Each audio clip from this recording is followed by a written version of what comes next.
is your pal Daffy Duck, and you're watching. You're watching Fanboy, etc. FanboyNation. God, I assume.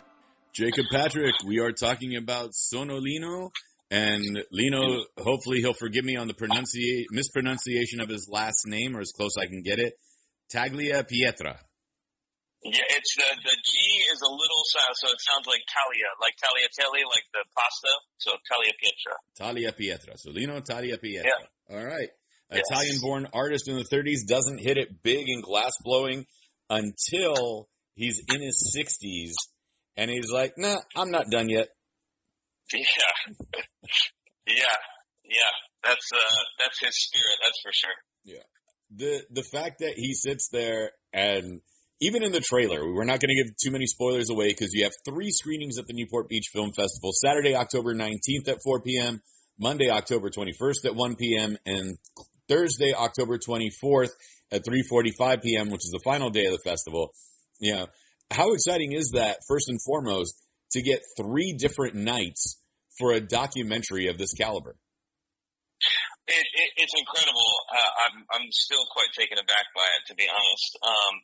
The festival as a whole has been really, really wonderful. And to get 3 screenings, I've not had 3 screenings at any festival ever. So, it's very, very exciting and very flattering. And at the silver anniversary, no less. Yes, of course. Yeah. How did you discover Lino's work? And are you from the Seattle area or the Pacific Northwest in general? And like you saw him there. Like, how did all of this come about for you? Because glass blowing's been around for quite a while. I remember when I was on the Palestinian side of the border, there was a glass blower there that was making artifacts, and at some point he lit a cigarette while blowing glass with the glass that just came out of the kennel. Wow. And then just goes back to working. So, like, how did you discover Lino? Interestingly enough, it was I was developing like a different project at the time, just around craftsmanship. And I've always been like really, really obsessed with the idea of craftsmanship and mastery and the pursuit of that. And so while developing this other project, which was like the doc series around that, I thought like, oh, glass blowing is cool. I knew absolutely nothing about it. I mean, zero. The only hint that I had is I used to work in a building here in LA when I was younger, that had a Chihuly chandelier in the lobby. That's the only thing I knew. So I knew that one guy. So cut to about, months and months of research later, and every titan in the industry talks about this guy named Lino. And I obviously started doing some research, just like the googly type research, and found out he had a gallery in Seattle as well as Murano. I'm not from Seattle at all. I grew up on the East Coast, but I've been out in LA for a long time. And so I just cold called the gallery in Seattle, and asked to talk to whoever might be interested in this idea that I had. And that got me connected with Jacopo, who's his grandson who runs the company.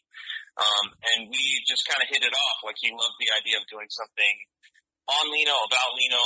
It was very, superficial at that time about like, hey, this idea sounds cool. Like, maybe something will come of it. And cut to that's all the way back in 2018, mind you. And so, nothing ever came about of that particular project. But in 2020, right before the pandemic, they reached out to me, the family reached out to me and said, oh, Lino's coming to Seattle and he's doing like a run of hot shop sessions. And at that time, when he was 85, they were like, oh, this might be it. Like this might be like the last of it. If you want to come up just to record it. So we have it on camera. We have it pretty. And then we have these moments. I was like, of course. And that's when I met Lino for the first time. And when I met him, I fell like madly in love. And I was like, oh my goodness, I have to tell this guy's story. Not that, you can't go see his work and learn about him all on your own. There was a gap for me in things that existed about Lino and who he was in real life. And I never wanted to tell a story about his glass. I just wanted to tell a story about him. Mm-hmm. because he was like this magnetic vortex everywhere he goes. And he really does. He is like that. He is like so charming and so loving and can make you somehow feel like you're the center of the room. But yeah, he has a gravity about him. And so that's kind of how it all came about. And then obviously we all got shut down during the pandemic, and that kind of forced him into retirement.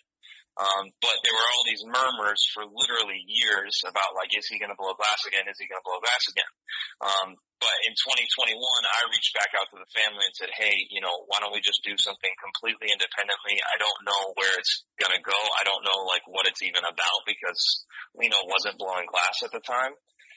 And so I just started following him around for years. And, sure enough, at 80, almost 89, he decides he's going to get back on the bench and do his last work. It was profound in ways that are very hard to explain. We say last work, but let's be honest, there are certain people that just can't stop working.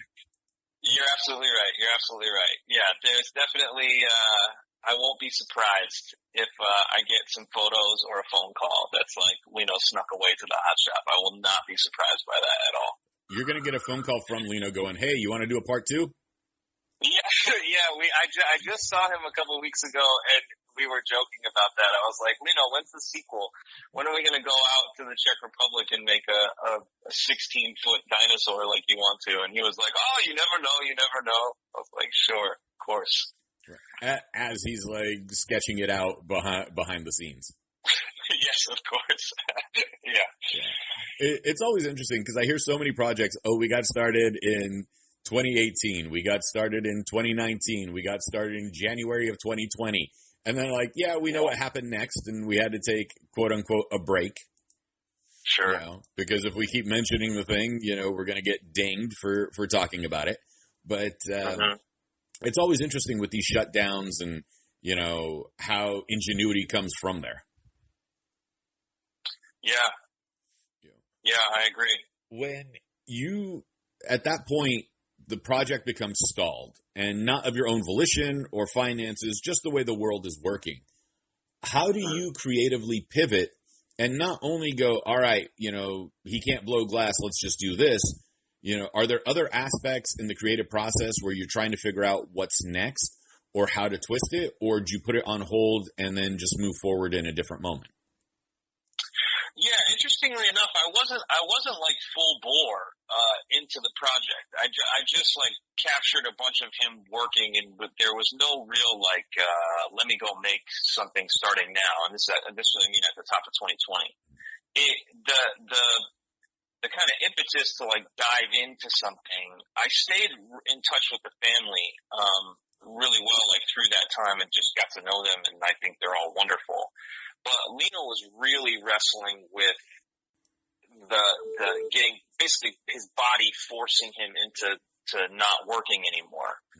And that there was a part of that to me that I was like, oh man, I just as purely, not even as a documentarian, just as a human being, very fascinated with the idea of like, man, this guy's almost 90 and he's like bummed that he can't work anymore. Like there's something so fascinating to me about that. The life that it gives him. But yeah, it was really that sort of cascade of things where, the family telling me like, hey, it was kind of like because Lino ran his engine, at such a high RPM, the moment that he turned it off, it was like his body decided to finally let him know that he was in his late 80s. And so it became much more physically difficult to blow glass. But I really just like stayed in contact and was so inspired by him that when 2021 rolled around and my circumstances were different, like as a company, I was able to do something independently like this. I really kind of just dove in blind. And not to say like I didn't have a dream for what the movie could be or what, his story could be, but I was really just eager to spend time with him and learn about him. And I didn't know if it would be something short form or if it was going to be like an episodic type thing. I had no idea. But once that snowball started going down the hill, it just kind of evolved and turned into its own thing over time. And now here we are all this time later, and we get this documentary that gets 3 screenings at the Newport Beach Film Festival. Yeah. It's really, really wonderful. Really wonderful. Yeah.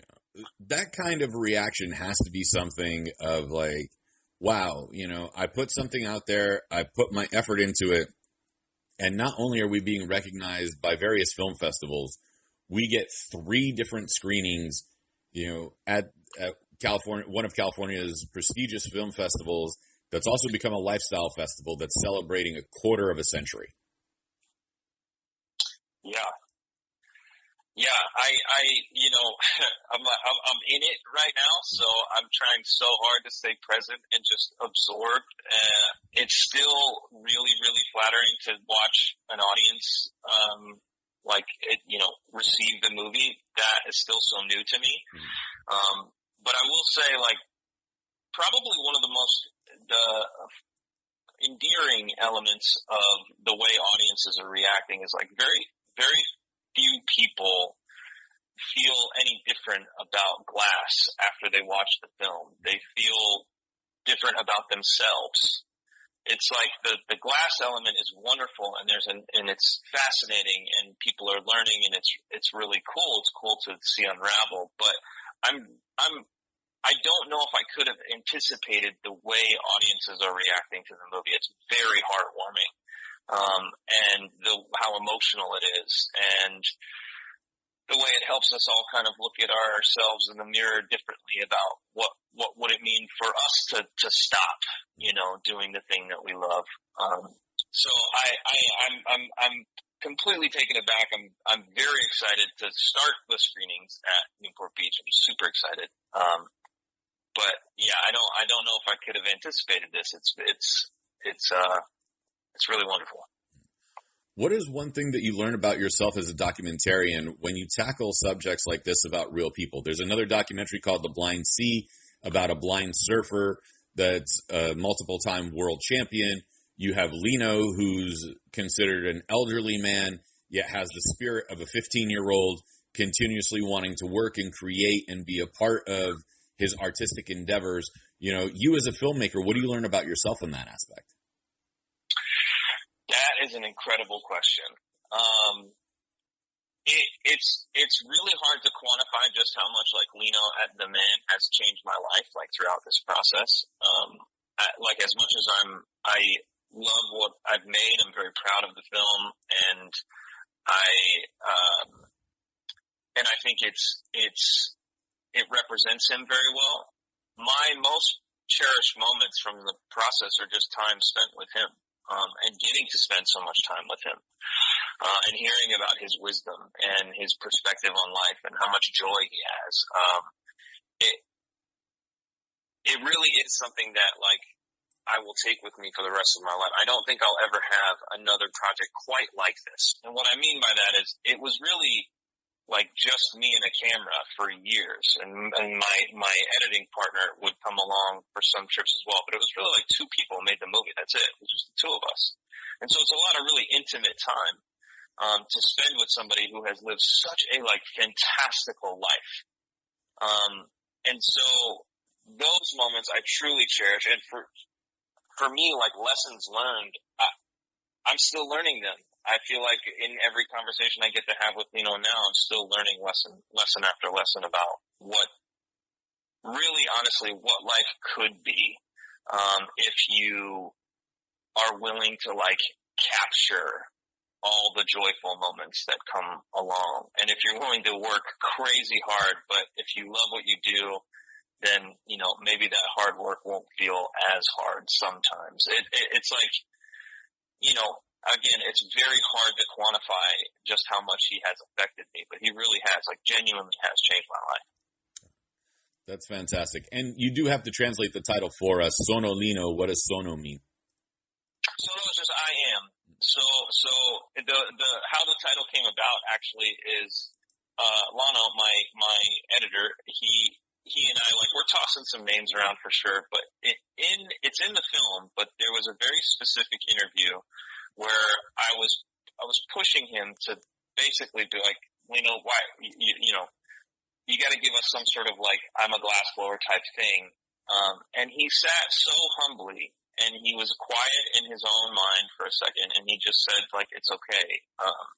I'm Lino. It's fine. Like, that's enough. And so when it came to the title of the film, there really was no other option. That was it.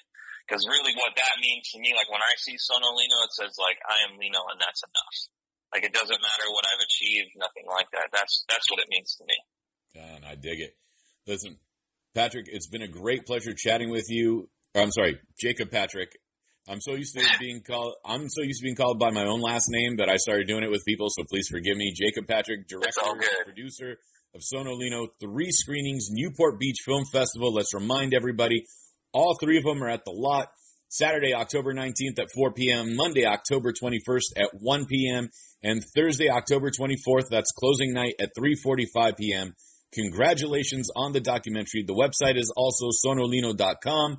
We'll link everybody to everything and where they can purchase tickets.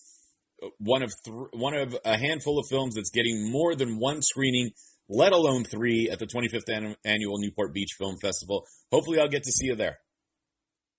Yes, I hope so. Thank you so much. You got it, my man. Thank you.